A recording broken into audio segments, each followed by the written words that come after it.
Hi,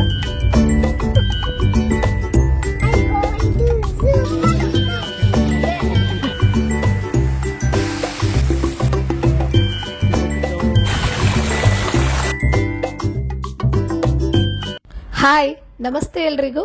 ನಾನು ಗಂಗಾ. ನನ್ನ channel ನಮಸ್ತೆ ಮಾಮ್ಸ್ಗೆ ಸ್ವಾಗತ ಎಲ್ರಿಗೂ. ಇವತ್ತಿನ ವಿಡಿಯೋದಾಗ ನಾನು ನನ್ನ ಫ್ಯಾಮಿಲಿ ಒಟ್ಟಿಗೆ ಮೈಸೂರಿಗೆ ಹೊರಟಿದ್ದೇನೆ. ಮೈಸೂರಲ್ಲಿ ಝೂ ನೋಡಬೇಕು ಅಂತ ನನ್ನ ಮಕ್ಕಳು ಬಹಳನೇ ಆಸೆ ಪಡ್ತಿದ್ರು. ಸೊ ವೀಕೆಂಡ್ ಆಗಿರೋದ್ರಿಂದ ಅವರಿಗೆ ಅಲ್ಲಿ ಝೂ ತೋರಿಸ್ಕೊಂಡು ಹಾಗೆ ಕೆಲವೊಂದಿಷ್ಟು ಪ್ಲೇಸಸ್ನು ತೋರಿಸ್ಕೊಂಡು ಬಂದ್ರಾಯ್ತು ಅಂತ ಹೊರಟಿದ್ದೀವಿ. ನೀವು ನೋಡ್ಬೋದು ಎಷ್ಟೊಂದು ಎಕ್ಸೈಟೆಡ್ ಆಗಿದ್ದಾರೆ ಅವರು ನೋಡೋದಕ್ಕೆ ಅಂತ. ಈ ತರ ನೀವೇನಾದ್ರೂ ಮಕ್ಕಳ ಒಟ್ಟಿಗೆ ಶಾರ್ಟ್ ಟ್ರಿಪ್ ಪ್ಲಾನ್ ಮಾಡ್ತಿದ್ರೆ, ಅದರಲ್ಲೂ ಮಾನ್ಸೂನ್ ಅಲ್ಲಿ ಪ್ಲಾನ್ ಮಾಡಿದ್ರಂದ್ರ ಮಕ್ಕಳಿಗೋಸ್ಕರ ಟ್ರಾವೆಲ್ ಎಸೆನ್ಷಿಯಲ್ಸ್ ಏನೆಲ್ಲ ಕ್ಯಾರಿ ಮಾಡ್ಕೋಬೇಕು ನಿಮ್ ಜೊತೆ ಅಂತ ಹೇಳ್ತೀನಿ. ಹಾಗೆ ಮೈಸೂರಲ್ಲಿ ಯಾವ ಟೈಮಿಗೆ ಯಾವ ಪ್ಲೇಸ್ ನೋಡೋದು ಸೂಕ್ತ ಅಂತ ಅನ್ನೋದನ್ನ ಹೇಳ್ತೀನಿ. ಮತ್ತೆ ನನ್ನ ಮಕ್ಕಳ ಕ್ಯೂಟ್ ರಿಯಾಕ್ಷನ್ಸ್ ನ ವಿಡಿಯೋದಲ್ಲಿ ನೋಡೋದನ್ನ ಮರಿಬೇಡ್ರಿ. ಹಾಗಾಗಿ ವಿಡಿಯೋನ ಪೂರ್ತಿಯಾಗಿ ಸ್ಕಿಪ್ ಮಾಡ್ದೆ ನೋಡ್ರಿ. ಹಾಗೆ ನನ್ನ ಚಾನಲ್ ನ ತಪ್ಪದೆ ಸಬ್ಸ್ಕ್ರೈಬ್ ಮಾಡ್ಕೋರಿ. ನಾವು ದಾರಿ ಮಧ್ಯದಲ್ಲಿ ಇಲ್ಲಿ ಮದ್ದೂರು ಟಿಫಾನಿಸ್ ಅಲ್ಲಿ ನಿಲ್ಸ್ಬಿಟ್ಟು ಟಿಫಿನ್ ಮಾಡ್ತಾ ಇದ್ದೀವಿ. ಸೊ ಆರಾಮಾಗಿ ಹೋದ್ರಾಯ್ತು ಅಂತ ಬೆಳಗ್ಗೆ ಬೇಗನೆ ಬಿಟ್ಟಿದ್ವಿ. ಆಲ್ಮೋಸ್ಟ್ 10:30, 11 ಆಗ್ಬಿಟ್ಟಿತ್ತು ಮೈಸೂರು ರೀಚ್ ಆಗುವಷ್ಟರಲ್ಲಿ. ಈಗ ಫಸ್ಟಿಗೆ ಝೂನೇ ಬಂದಿದ್ದೀವಿ. ಮಾರ್ನಿಂಗ್ ಒಂದು 7:30 ಇಂದ ಓಪನ್ ಆಗ್ಬಿಡ್ತದ ಝೂ. ಸೊ ಫಸ್ಟ್ ಮಾರ್ನಿಂಗ್ ಅಲ್ಲೇ ಝೂ ಕವರ್ ಮಾಡ್ರಿ ನೀವು ಮಕ್ಕಳ ಜೊತೆ ಹೊರಟಿದ್ರಂದ್ರೆ. ಯಾಕಂದ್ರೆ ಬಿಸಿಲು ನೆತ್ತಿಗೇರಷ್ಟರಲ್ಲೇ ಝೂ ಪೂರ್ತಿಯಾಗಿ ನೋಡೋದು ಮುಗ್ಬಿಡ್ತದ. ಬಿಕಾಸ್ ನಡೆಯೋದು ಭಾಳ ಇರ್ತದ. ಝೂ ತುಂಬಾ ದೊಡ್ಡದಿದೆ. ಆರಾಮ್ಸೆ ಮಕ್ಕಳು ಎಂಜಾಯ್ ಮಾಡ್ಕೊಂಡು ನೋಡ್ಬೇಕಂತಂದ್ರೆ ಆದಷ್ಟು ಬೇಗ ಬಿಡೋದು ಒಳ್ಳೇದು. ಮಾರ್ನಿಂಗ್ ಅಲ್ಲೇನೆ ಝೂ ಕವರ್ ಮಾಡೋದು ಬಹಳನೇ ಒಳ್ಳೇದು. ಝೂ ನೋಡಕ್ ಬರೋಕ್ಕಿಂತ ಮುಂಚೆ ಚೆನ್ನಾಗಿ ಟಿಫಿನ್ ಮಾಡ್ಕೊಂಡು ಬರ್ರಿ. ಹಾಗೆ ನಿಮ್ಮ ಜೊತೆ ಬಾಟಲ್ನ ಕ್ಯಾರಿ ಮಾಡ್ಕೋರಿ, ಮಕ್ಕಳಿಗೆ ಬೇಕಾಗ್ತದ. ಮತ್ತೇನಾದರೂ ಸ್ನ್ಯಾಕ್ಸ್ನ ಇಟ್ಕೋರಿ. ಇಲ್ಲಿ ಚಿರತೆ, ಹುಲಿ, ಸಿಂಹ ಎಲ್ಲ ನೋಡಿ ಬಹಳನೇ ಎಂಜಾಯ್ ಮಾಡಿದ್ರು, ಫೋಟೋಸ್ ಕ್ಲಿಕ್ ಮಾಡ್ಕೊಂಡ್ರು. ಹಾಗೆ ಮೃಗಾಲಯದ ಬಗ್ಗೆ ಹೇಳ್ಬೇಕಂದ್ರೆ ಮೈಂಟೆನೆನ್ಸ್ ಇಷ್ಟು ಚೆನ್ನಾಗಿ ಮಾಡಿದಾರ. ಬಹಳ ನೀಟಾಗಿತ್ತು, ಕ್ಲೀನ್ ಆಗಿತ್ತು. ಇಲ್ಲಿ ನೀವು ನೋಡ್ಬೋದು ಕೆಲವೊಂದಿಷ್ಟು ಪ್ರಾಣಿಗಳನ್ನ ನಾನು ವಿಡಿಯೋದಲ್ಲಿ ತೋರಿಸ್ತಿದ್ದೀನಿ. ಪ್ರಾಣಿಗಳನ್ನ ಬರೀ ಫೋಟೋದಾಗ ವಿಡಿಯೋದಾಗ ನೋಡಿರ್ತಾರ, ಎದುರು ನೋಡಿದಾಗ ಅವ್ರ ರಿಯಾಕ್ಷನ್ನೇ ಬೇರೆ ಆಗಿತ್ತು. ಮಕ್ಕಳ ಜೊತೆ ಈ ಝೂ ನೋಡೋದನ್ನ ಮಿಸ್ ಮಾಡಬೇಡ್ರಿ. ಬಿಕಾಸ್ ಬಹಳನೇ ಎಂಜಾಯ್ ಮಾಡ್ತಾರೆ ಮಕ್ಕಳು. ಪ್ಲಸ್ ಒಂದು ಎಜುಕೇಶನಲ್ ಟ್ರಿಪ್ ಕೂಡ ಆಗ್ತದ.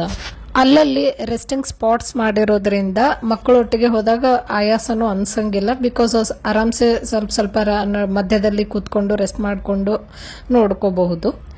ನಮ್ದು ಝೂ ಎಲ್ಲ ಒಂದು 2 ಗಂಟೆ ಅಷ್ಟರಲ್ಲೇನು ನೋಡೋದು ಮುಗೀತು. ಅದಾದ ನಂತರ ಸ್ವಲ್ಪ ಊಟ ಮಾಡಿ ಸ್ವಲ್ಪ ಹೊತ್ತು ರೆಸ್ಟ್ ಮಾಡಿಬಿಟ್ಟು ವಾಪಸ್ ಈಗ ಈವ್ನಿಂಗ್ ಒಂದು 4:35 ಆಗಿತ್ತು. ನಾವು ದೇವಿ ದರ್ಶನಕ್ಕೆ ಹೊರಟಿವಿ. ನೀವು ನೋಡ್ಬೋದು ಬಹಳನೇ ಕ್ರೌಡ್ ಇತ್ತು, ರಶ್ ಇತ್ತು. ಬಿಕಾಸ್ ಇವಾಗ ಆಷಾಢ ಮಾಸದಲ್ಲಿ ಚಾಮುಂಡೇಶ್ವರಿ ದೇವಿ ದರ್ಶನ ಪಡೆಯಕ್ಕೆ ಬಹಳ ಜನ ಬರ್ತಾರ.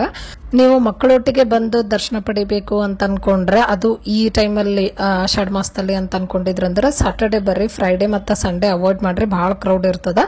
ಸಾಟರ್ಡೆ ಓಕೆ, ಅದರಲ್ಲೂ ಈವ್ನಿಂಗ್ ಸ್ವಲ್ಪ ಓಕೆ ಇತ್ತು. ಅದರಲ್ಲೂ ರಶ್ ಇತ್ತು. ಬಟ್ 300 ರೂಪೀಸ್ ಕೊಟ್ರೆ ಅದು ಬೇರೆ ಕ್ಯೂ ಇತ್ತು, ಅಲ್ಲಿ ಬೇಗ ದರ್ಶನ ಆಗೋಗುತ್ತಾ. ಇವಾಗಿದ್ದು ನೆಕ್ಸ್ಟ್ ಡೇ ಪ್ಯಾಲೇಸ್ ನೋಡೋದಕ್ಕಂತ ಹೊರಟ್ವಿ. ಮೈಸೂರು ರಾಜರ ಅರಮನೆ ಇರ್ತದ. ಮಕ್ಕಳಿಗೆ ಬಹಳ ನೋಡೋದಕ್ಕೆ ಬಹಳನೇ ಎಕ್ಸೈಟ್ ಆಗಿರ್ತಾರ ಅಂತ ಅನ್ಕೊಂಡು ಬಂದ್ವಿ. ಹೋಗ್ಬೇಕಾದ್ರೆ ಬಹಳನೇ ಎಕ್ಸೈಟ್ಮೆಂಟ್ ಇಂದಾನೆ ಹೋದ್ರು. ಒಳಗಡೆ ನೋಡ್ತಾ ಅವರಿಗೆ ಬೋರ್ ಆಗಕ್ ಸ್ಟಾರ್ಟ್ ಆಯ್ತು ಮಕ್ಕಳಿಗೆ. ನೀವು ನೋಡ್ಬೋದು, ಮುಂದೆ ಅವ್ರ ರಿಯಾಕ್ಷನ್ಸ್ ತೋರಿಸ್ತೀನಿ ಎಷ್ಟು ಬೋರ್ ಆಗ್ತಿತ್ತು ಅವ್ರಿಗೆ ನೋಡಿ ಅಂತ. ಬಟ್ ನಮಗ ಬಹಳ ಚಲೋ ಅನಿಸ್ಲತ್ತಿತ್ತು ಮೈಸೂರು ರಾಜರ ಅರಮನೆ ನೋಡೋದಕ್ಕೆ. ಬಿಕಾಸ್ ಅದು ನಮ್ಮ ಕರ್ನಾಟಕದ ಹೆಮ್ಮೆ ಅಲ್ವಾ, ರಾಜಮನೆತನದ. ಸೊ ಒಳಗಡೆನು ಇಷ್ಟು ಬ್ಯೂಟಿಫುಲ್ ಆಗಿ ಲೈಟ್ಸ್, ಆಮೇಲೆ ಪೇಂಟಿಂಗ್ಸ್ ಎಲ್ಲ ಇಟ್ಟಿದ್ರು ಹಿಂದಿಂದ ರಾಜರದು ಎಲ್ಲಾನು. ಅದೆಲ್ಲ ನೋಡೋದಕ್ಕೆ, ನಮ್ಮ ಹಿಸ್ಟ್ರಿ ತಿಳ್ಕೊಳಕ ಎಲ್ಲ ಇನ್ಫಾರ್ಮೇಶನ್ ಕೂಡ ಪ್ರತಿಯೊಂದು ಪೇಂಟಿಂಗ್ ಕೆಳಗೆ ಬರೆದಿದ್ರು. ಸೊ ಅದನ್ನೆಲ್ಲ ನೋಡಿ ತಿಳ್ಕೊಳಕ್ ಬಹಳ ಚಲೋ ಅನ್ನಿಸ್ತು.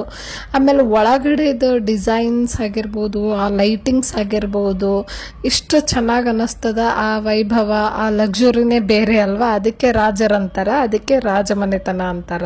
ಮಕ್ಕಳಂತೂ ಇಲ್ಲಿ ಏನು ನಮಗೂ ನೋಡಕ್ ಬಿಡ್ತಾ ಇರ್ಲಿಲ್ಲ. ನಡೀರಿ ಹೋಗೋಣ ಅಂತಿದ್ರು. ಅವರು ಕೂಡ ಏನು ನೋಡಿಲ್ಲ. ಅವ್ರ ರಿಯಾಕ್ಷನ್ ನೋಡಿ ಎಷ್ಟು ಬೋರ್ ಆಗಿದಾರ. ಅವ್ರಿಗೆ ಮನ್ಸೇ ಬರ್ತಾ ಇರ್ಲಿಲ್ಲ. ಅವ್ರಿಗೇನಾದ್ರೂ ಆಟ ಆಡೋದಕ್ಕೆ ಆ ಥರ ಬೇಕಾಗಿತ್ತಲ್ಲ. ಸೊ ಸಾಕಾಗಿ ಹೋಗ್ಬಿಟ್ಟಿತ್ತು ಅವರಿಗೆ. ಸರಿ ಏನಾದರೂ ಅವರಿಗೆ ಒಂದು ಸ್ವಲ್ಪ ಕೊಡಿಸಿದ್ರೆ ಸ್ವಲ್ಪ ಹ್ಯಾಪಿ ಆಗ್ತಾರ ಅಂತ ಅಂದ್ಕೊಂಡು ಹೊರಗಡೆ ಬಂದು ಅವರಿಬ್ಬರಿಗೆ ಒಂದಿಷ್ಟು ಸಾಮಾನು ಆಟಿಕೆಗಳನ್ನು ಕೊಡಿಸಿದ್ವಿ ಅಲ್ಲೇ ಪ್ಯಾಲೇಸ್ ಹತ್ರ.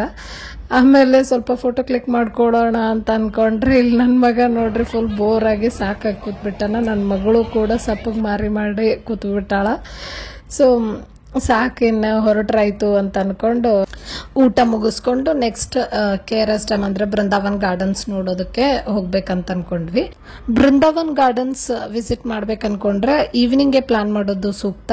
ಬಿಕಾಸ್ ಈವ್ನಿಂಗಲ್ಲಿ ಒಂದು 6:30 ಆದ ನಂತರ ವಾಟರ್ ಶೋ ಇರ್ತದೆ. ಸೊ ಅದನ್ನು ನೋಡೋಕ್ಕೆ ಬಹಳ ಜನ ಬರ್ತಾರೆ. ಅದು ಬಹಳ ಚೆನ್ನಾಗಿರ್ತದೆ. ಲಾಸ್ಟಲ್ಲಿ ನಿಮಗೂ ಕೂಡ ತೋರಿಸ್ತೀನಿ ಈ ವಿಡಿಯೋದಾಗ. ನಾವು ಒಂದು 5 ಗಂಟೆ ಅಷ್ಟರಲ್ಲಿ ಬೃಂದಾವನ್ ಗಾರ್ಡನ್ಸಲ್ಲಿ ಇದ್ವಿ. ಹೊರಗಡೆ ಇದ್ದಾಗ ಮಕ್ಕಳಿಬ್ಬರು ಸಪ್ಪಗೆ ಮಾರಿ ಮಾಡ್ಕೊಂಡು ಕೂತಿದ್ರು. ಒಳಗೆ ಬಂದ ತಕ್ಷಣ ಅವ್ರ ಎಕ್ಸೈಟ್ಮೆಂಟ್ ನೋಡ್ರಿ ಫುಲ್. ಅದು ಗಾರ್ಡನ್ ಆಮೇಲೆ ಫೌಂಟೇನ್ಸ್ ಎಲ್ಲ ನೋಡಿ ಬಹಳನೇ ಖುಷಿ ಆಗ್ಬಿಟ್ರು. ಅವ್ರದ್ದು ಬೋರ್ ಅನ್ನೋದೇ ಹೋಗ್ಬಿಡ್ತು. ಒಂಥರ ಅವರಿಗೆ ಅದು ಫೇರಿ ಲ್ಯಾಂಡ್ ಥರ ಅನಿಸ್ತಾ ಇತ್ತು. ಅದಕ್ಕೆ ಬಹಳನೇ ಎಂಜಾಯ್ ಮಾಡ್ತಿದ್ರು. ಸ್ವಲ್ಪ ಬೇಗ ಹೋಗಿದ್ದು ನಮಗೂ ಚಲೋನೇ ಆಯಿತು. ಸೊ ದ್ಯಾಟ್ ಆರಾಮ್ಸೆ, ಆಮೇಲೆ ಕ್ರೌಡು ಅಷ್ಟು ಅನ್ನಿಸ್ತಿರ್ಲಿಲ್ಲ.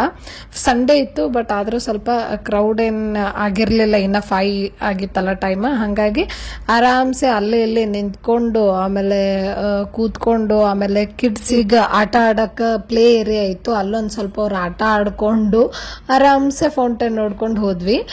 ಫಸ್ಟ್ ಇದು ನಾರ್ತ್ ಆ್ಯಂಡ್ ಸೌತ್ ಅಂತ ಡಿವೈಡ್ ಮಾಡಿರೋದ್ರಿಂದ ಫಸ್ಟ್ ನಮ್ಮ ಎಂಟ್ರಿ ಹತ್ರ ನಮಗೆ ಲೆಫ್ಟ್ ಆಗುತ್ತಲ್ಲ, ಲೆಫ್ಟ್ ಸೈಡಿಂದೆಲ್ಲ ಮುಗಿಸ್ಕೊಂಡು ಲಾಸ್ಟಿಗೆ ಬ್ರಿಡ್ಜ್ ಸೈಡ್ ಹೋದ್ರಾಯ್ತು ಅನ್ಕೊಂಡ್ವಿ. ಬಿಕಾಸ್ ಆ ಕಡೆನೇ ವಾಟರ್ ಶೋ ಇರೋದು. ಅದು 6:30 ನಂತರನೇ ಸ್ಟಾರ್ಟ್ ಆಗ್ತದೆ. ಸೊ ಫಸ್ಟ್ ಈ ಸೈಡಿಂದ ಮುಗಿಸ್ಕೊಂಡ್ರಾಯ್ತಂತ ಈ ಕಡೆ ಬಂದ್ವಿ.